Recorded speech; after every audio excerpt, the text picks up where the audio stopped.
Lesnar destroys Oba Femi. The Beast returns. Oba Femi crushed. Raw goes crazy. Lesnar dominates again. Make sure you subscribe and hit the notification bell so you never miss an update. Let's get started. What happens when a rising powerhouse who's been steamrolling everyone suddenly runs into someone who doesn't just beat people, but erases them? And more importantly, what happens when that someone is Brock Lesnar walking back into WWE like he never left? Because this isn't just another match. This is the kind of moment where the entire arena feels different before anything even happens. So picture this, the energy is already weird before the bell even rings. You know that feeling WWE crowds get when they're not fully sure if they should cheer or just stay quiet and watch carefully? That's exactly the mood here. Oba Femi walks in like a man who has already decided how this story ends. Confident. Focused. Almost like he's annoyed he even has to prove it again. And honestly, you can't blame him. This is a guy who's been built like a wrecking ball.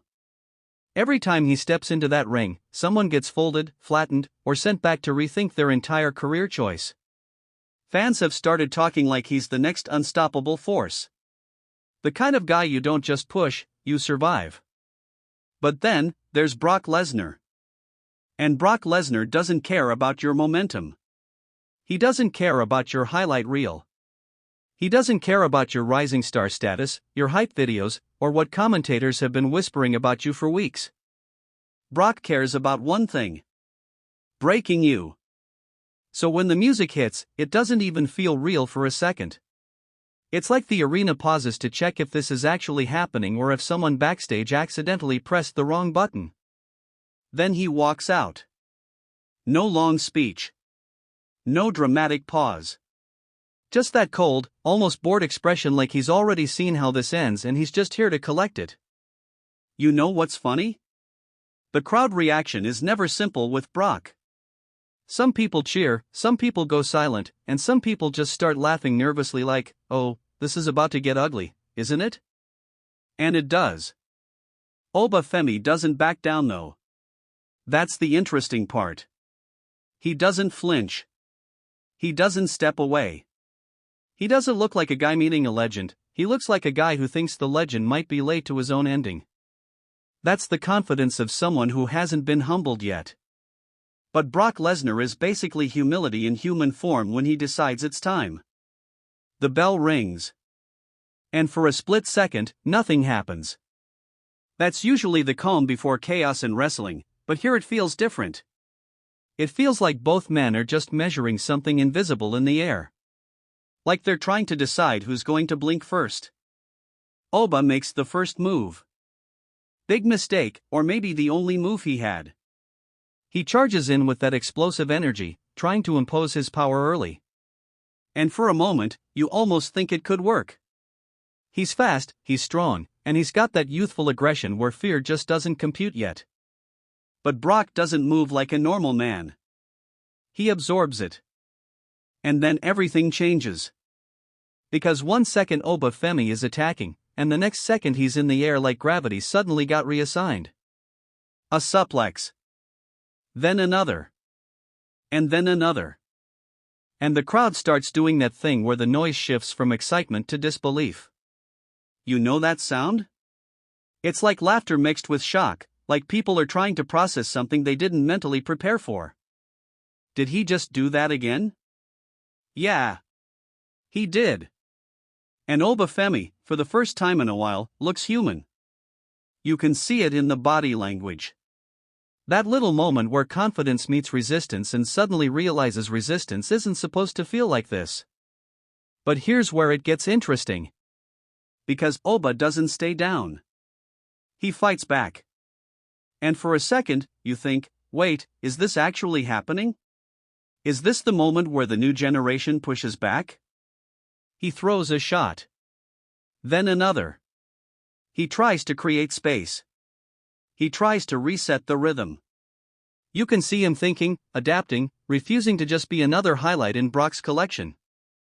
And honestly, the crowd starts waking up again. Because that's what fans love. Not just dominance, but struggle.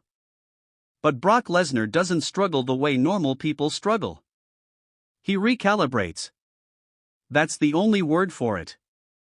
One moment he's absorbing offense, and the next moment he grabs Oba like the entire match was just a misunderstanding that needs correcting immediately. German suplex. Then another. And another. At this point, it stops feeling like a match and starts feeling like a warning. And you know what makes it worse? Brock doesn't even look emotional about it. No anger. No frustration. Just this calm, almost clinical destruction like he's going through a checklist. Fans at this point are fully split. Some are losing their minds, like, this is legendary Brock. Others are sitting there like, bro, this is not even fair anymore. And somewhere in the middle, you've got people laughing because wrestling sometimes just becomes chaos you can't emotionally process properly. Oba Femi tries again. He gets a brief opening. A moment where he actually gets Brock off balance. And the arena reacts because that's the first time Brock even looks slightly human. But that moment lasts about as long as a breath. Because Brock catches him. And when Brock catches you, it's not a good sign. F5. That's the kind of move that doesn't just end matches. It ends conversations. And you can feel it in the air before the referee even hits the mat for the count. Everyone already knows. But Brock doesn't leave it there.